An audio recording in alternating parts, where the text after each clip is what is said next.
The starting idea for this device was to use your playing velocity to MIDI map stuff in Ableton Live. So you could use a push, an Ableton push, a drum pad, an electronic drum kit, a MIDI piano keyboard, or every other MIDI hardware which is sending out MIDI velocity messages. So let me show you how this works. I've now mapped the button's velocity to the A send of this channel. So when I'm playing with a different velocity, the ascend will be applied according to the velocity I'm pressing.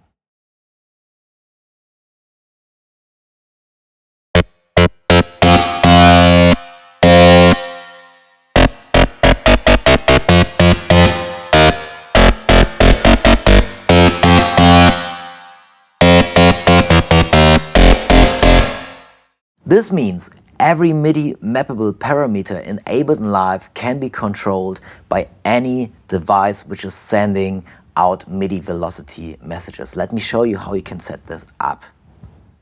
So first you need to set up a virtual MIDI connection, and you need one dedicated track for the Velo2Midi CC device only.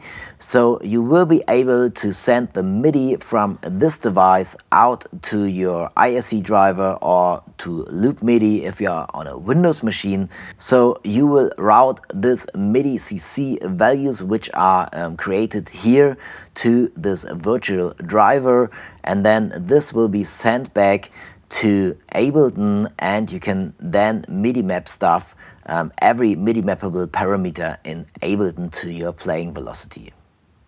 You have a huge range of how you can change the signal, or which note or which pad or which button should create in a certain velocity range to a certain fixed value or to the actual playing note velocity.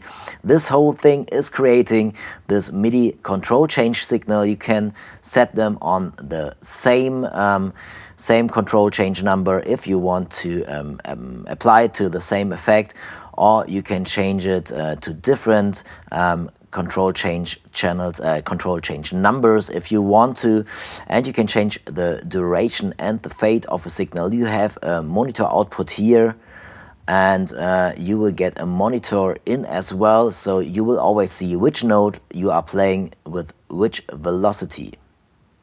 So if you want to apply one control only to one note, for example, to one incoming note, you just need to set the range to the same note.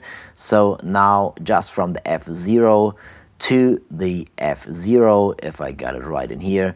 So only this note now will be going, or will be applied to this, or will create this output here.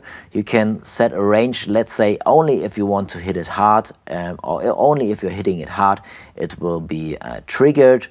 You could use the note velocity, or you could set it to a fixed velocity which will be sent out. And you can change the duration and the fade of the signal, meaning how long the signal will be applied, or the effect will be applied to the CC value, and how long the fade to the zero will take. So if I change this here, you can see this fader, or at the output as well, how long it will take to last on the value I'm sending here, or the fade, how long it will take to fade back. Let's put it up to 2000 milliseconds, so to 2 seconds. So now the fade takes 2 seconds to go back to zero.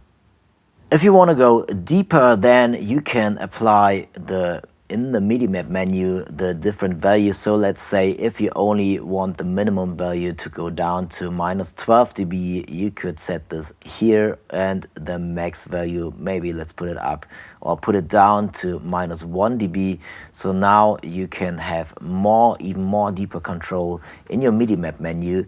So when I'm now creating an output here, you can see the value here is not going up to 100%, it's just going up to the value -1 dB. Let's put it down for now so you can see the change here now. So I'm sending out a value, and even on my highest 127 MIDI velocity value, it's just sending out the 127, but it will be mapped to the highest level, which I put in here, just minus 5 dB. And even if my output value is 0 here, it just goes back to the minimum value I put in here, minus 12 dB. So this Velo2Midi control change device is changing your MIDI velocity into a MIDI control change signal and will be sent to a virtual port and back into Ableton. Of course, you can use this virtual port to send it to third-party software like DMX, Lightning software, or VJ software. So this is really exciting as well. You can just send it to another software and then change lightning effects by the velocity you are playing. You can buy this Max4Live device on its own, or you can buy it when you purchase my course, my video online course, where I will show you how to set it up from the beginner level to a really advanced level. Just follow the links in the video description.